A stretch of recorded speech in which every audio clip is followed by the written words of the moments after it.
In terms of Peel Hall, it's a very different story to they had the first. Keep the first slide up for now. So it's a very different story. I was going to say. No, you can put the next slide because I've seen it now. It's a very different story to Earlham and Dowd. Earlham and Dowd had that support and investment over a long period of time. When Ross arrived at Peel Hall, as he summed it up there, that kind of level of support wasn't there. And as somebody who's a PE specialist, the same as Jude, he recognised very early on that curriculum PE was poor. They only had one after school club running. And actually, I don't know which competitions they entered, but it was probably likely to be the more traditional ones. So maybe they were part of the football. I don't think they entered the netball league at all. So a very limited offer to the young people at the school. So that was when Ross arrived. Do you want to put the next slide on and I'll see what that's saying? I don't want to see Ross's face, by the way, in case I'm contradicting anything he was hoping to say. So in that journey between over the last 5 years, it's fantastic, and it's a brilliant example of what can be done when the will is there. So I know Ross spoke with senior leaders at the school who kind of backed him and backed what we were trying to do.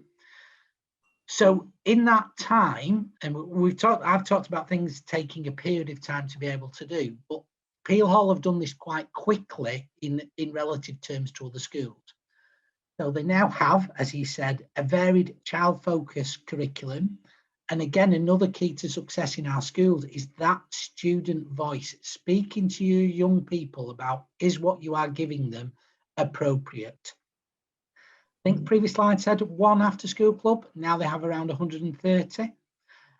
Those are the events we put on. So 200 events and 400 different young people from the school have taken part. The sports crew, that's your student voice. We try and encourage all schools to have a sports crew. And again, in Peel Hall, that has been really, really vital for them. Ross has also mentioned the sports person dinner. And again, that's something they've introduced. They saw the example of Earlham. I know Ross spoke to Jude about what they were doing. Theirs is a massive event now. I think, Jack, they didn't get virtual Andy Burnham. They got real Andy Burnham to speak at their dinner. So that's one that Peel Hall managed that you've not been able to do.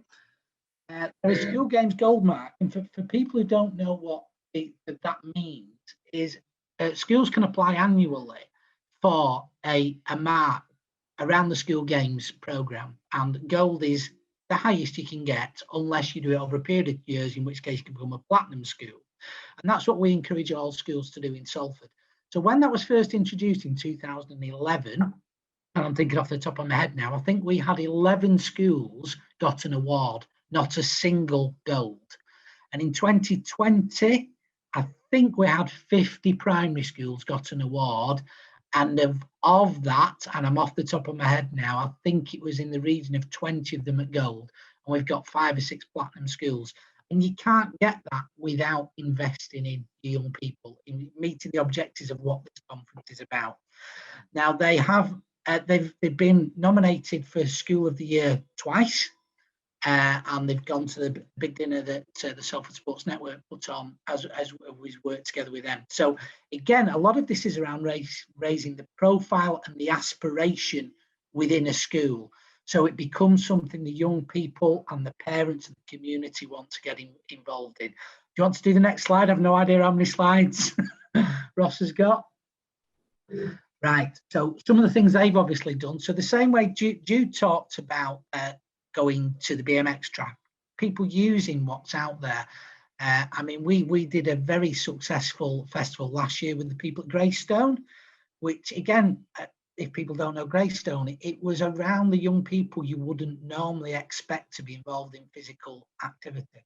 So they do B and C teams. So that's again trying to give people who want to play sport these opportunities. Right at the start of my presentation, I talked about girls football.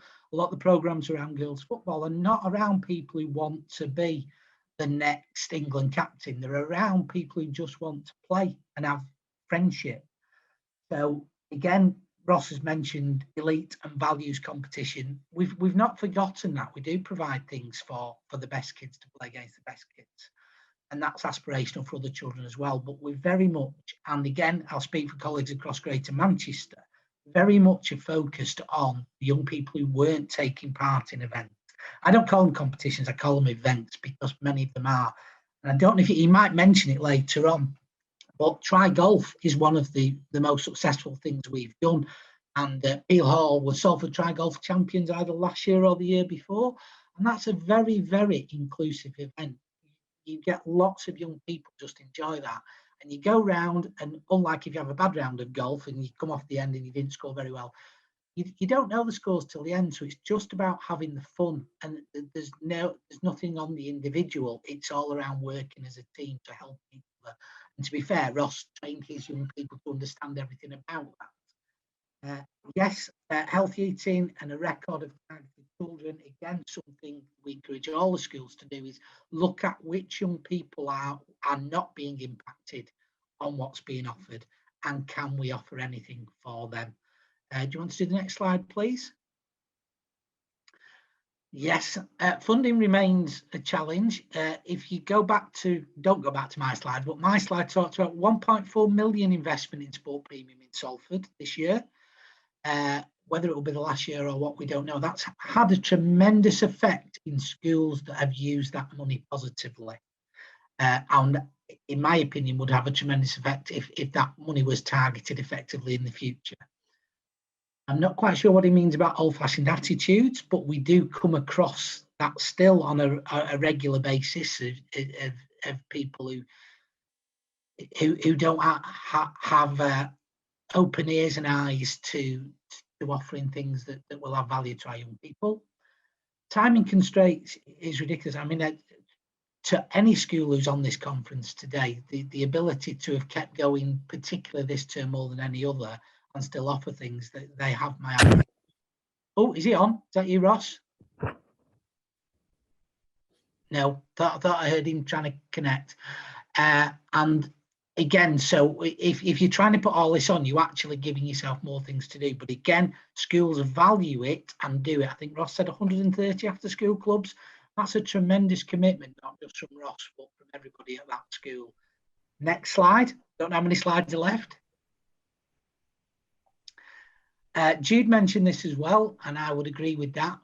Having somebody, yes, a PE specialist would be wonderful, but having somebody who has that drive and ambition. Some of our most successful schools had people who didn't start as a PE specialist, but had a massive interest in promoting PE and physical activity for their young people. Yeah, everything that I've been listening, honestly, Dean. Everything that Dean has said, he's gone through it quite well. Luckily, Dean, I've known Dean for many, many years, so he can kind of second guess where I was going with a lot of it. And a lot of it links back, I would say, to the stuff that we've heard previously about my school. Where it's different to, say, Earlham and Dow to Jude's school is that it's certainly in a different demographic.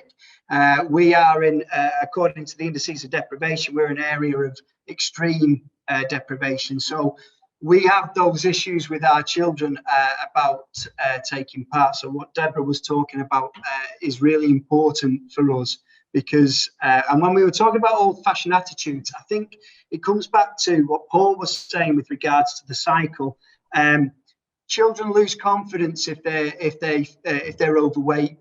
Sometimes they don't get the opportunity to do things because of attitudes towards weight. And what we want to do, if we had academically, if you think about what we would do, we will give children achievable goals and make sure that they get the opportunity to have some success, and therefore that builds a kind of creates a love for sport and physical activity, and that creates a really good cycle. So if they take part in what Dean was talking about previously about a values tournament that's not looking at the elite level, then if they come out of that and they enjoy that, then they have that confidence to try something new. And for us, it's all about the menu of opportunity and the pathway for all these children to be able to take part in school sport and physical activity.